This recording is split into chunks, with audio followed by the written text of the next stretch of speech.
જય શ્રી કૃષ્ણ. હું સ્નેહા મારી પહેલી રસોઈમાં તમારું સ્વાગત કરું છું. આજે આપણે બનાવશું ખૂબ જ ટેસ્ટી અને બનાવવામાં સરળ ચીકુ આઈસ્ક્રીમ કુલ્ફી. જો તમને રેસીપી પસંદ આવે તો વિડીયોને લાઇક શેર અને ચેનલને સબસ્ક્રાઇબ કરજો. સૌથી પહેલાં આપણે એક તપેલામાં 1 લીટર દૂધ લેશું. હવે આ દૂધમાં એક ઉભરો આવવા દેશું.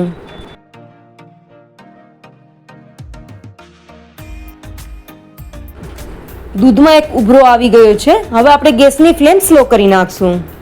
હવે આપણે આમાં 3 ટેબલસ્પૂન ખાંડ નાખશું. જો તમને વધારે ગળ્યું પસંદ હોય તો તમારા સ્વાદ પ્રમાણે તમે ખાંડ વધારે પણ નાખી શકો છો. સાથે જ આપણે આમાં હાફ કપ માવો નાખશું.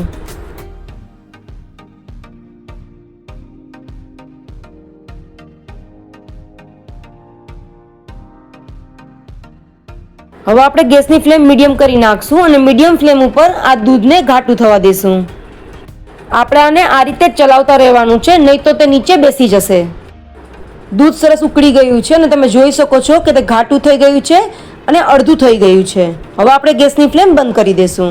હવે આપણે આ મિક્સરને ઠંડુ થવા દેવાનું છે. કુલ્ફીનું મિક્સર કમ્પ્લીટલી ઠંડુ થઈ ગયું છે અને તમે જોઈ શકો છો કે તે વધારે ઘાટું થઈ ગયું છે. હવે આપણે એક મિક્સીનો જાર લેશું. તેમાં 1 કપ ચીકુ નાખશું. મેં આ ચીકુને સારી રીતે ધોઈ છાલ કાઢી અને સુધારી લીધા છે. હવે આપણે આ ચીકુને પીસી લેશું.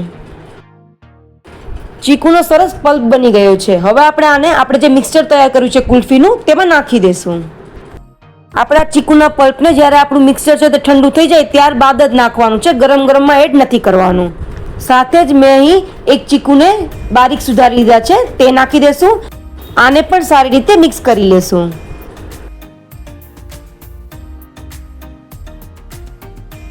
આ ચીકુના નાના નાના પીસ નાખવાથી આપણે જ્યારે આ કુલ્ફી ખાશું ત્યારે મોઢામાં આપણને વચ્ચે વચ્ચે જે આ ચીકુના પીસ આવશે તેને કારણે આપણી કુલ્ફીનો સ્વાદ છે તે 2 ગણો બની જશે. હવે આપણું આ ચીકુ આઈસ્ક્રીમ કુલ્ફીનું મિક્સચર બનીને તૈયાર થઈ ગયું છે. હવે મેં અહીં કુલ્ફી જમાવવા માટે ચા કોફીના જે યુઝ એન્ડ થ્રો કપ આવે છે તેનો યુઝ કર્યો છે. તમે આની જગ્યાએ કુલ્ફીનું મોલ્ડ પણ યુઝ કરી શકો છો. હવે આપણે આમાં આપણું કુલ્ફીનું મિક્સચર છે તે ભરી લેશું.